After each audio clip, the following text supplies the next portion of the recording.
इस बन में तेरे रोने का सोच सदने कारण क्या है।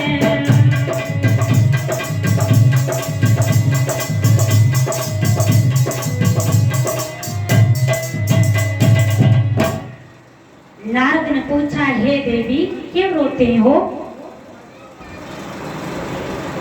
देवी कहने लगी, मैं कर्नाटक से आई हूं।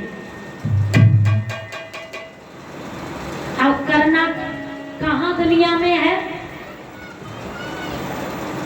कर्नाटक कहीं है दुनिया में क्या?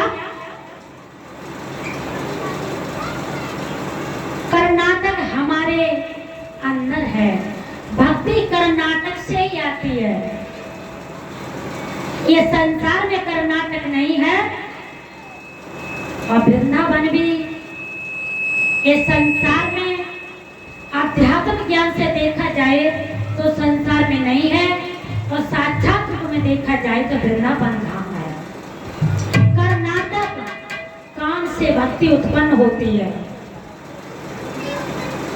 कई मंदिर में अगर घंटा बज रहा है तो कान में आवाज जाएगी, क्योंकि हमारे गुरु महाराज जी का सत्संग हो रहा है तो कान में ही तो आवाज जाती है, तभी भक्ति उत्पन्न होती है।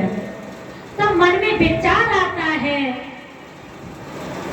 मन में ये विचार आता है, चलो गुरु के दरबार में कुछ प्रवचन सुनूंगा संतों का, तो ये भक्ति उत्पन्न होती है। और दिलबर देश, अब दिलबर देश कहीं दुनिया में तो है नहीं।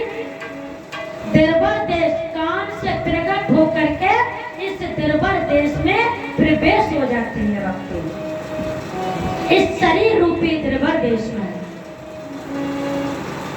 और शरीर रूपी दिलबर देश में प्रकट होती है तो ज्ञान प्रकट होता है। ज्ञान प्रकट होता है, चलो संतों के प्रवचन सुनूंगा और अपने जीवन को धन्य बनाऊंगा। जब ज्ञान प्रकट होता है तो वैराग धारण हो जाता है। गुरु ऐसा ज्ञान देते हैं कि वैराग धारण हो जाता है। अब ऐसा वैराग थोड़ा नहीं कि पीले कपड़े रंगा लो और वैराग धारण कर लो। वैराग इसी घर में होता है, इसी संसार में होता है, क्योंकि वन कहीं अंत नहीं है, वन मेरा घर है और इस घर से बड़ा वन कहीं विश्व में दिखता नहीं है। क्योंकि जब हम गुरु की शरण में जाते हैं तो घर में ही कांटे उत्पन्न हो जाते हैं। क्योंकि जब बच्चों के लिए करते हैं, बीवी बच्चों के लिए करते हैं, सारा परिवार खुश होता है। और जब अपने लिए करते हैं, अपने लिए तो कुछ करते ही नहीं है। सारा जीवन बच्चों के लिए करते हैं और बच्चे खुश होते हैं। अंत समय पर जब अंत समय आता है ना तो 4 पुत्र होते हैं तो मेरी तेरी दिखती है। मेरा है कि तेरा है, मैं क्यों करें? तूने भी तो धन लिया है, तू भी पिता की सेवा कर। वो कहता है मैं क्यों करें? इसलिए गुरु ज्ञान देता है कि हे बंदे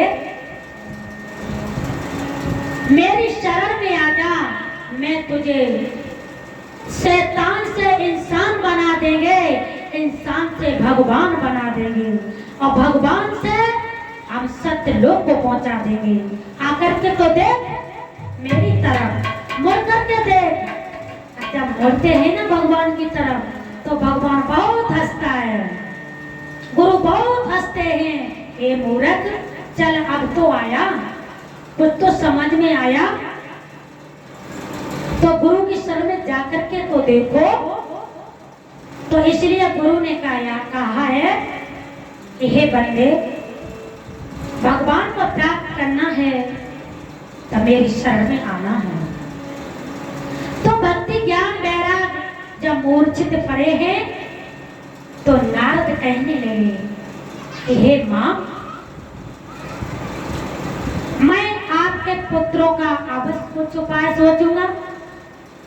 तो नारद ने वेद पढ़े, शास्त्र पढ़े, गीता पढ़ी, भगवत गीता पढ़ी, मगर ज्ञान वैराग का कुछ भी नहीं हुआ। नारद उदास होने लगे।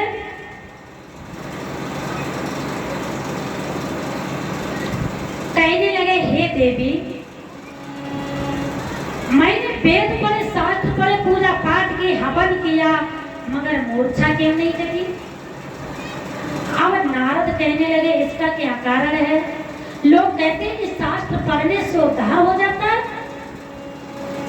गीता पढ़ने से तरण हो जाता है, तो ये ध्यान वैराग क्यों नहीं तरण हुए?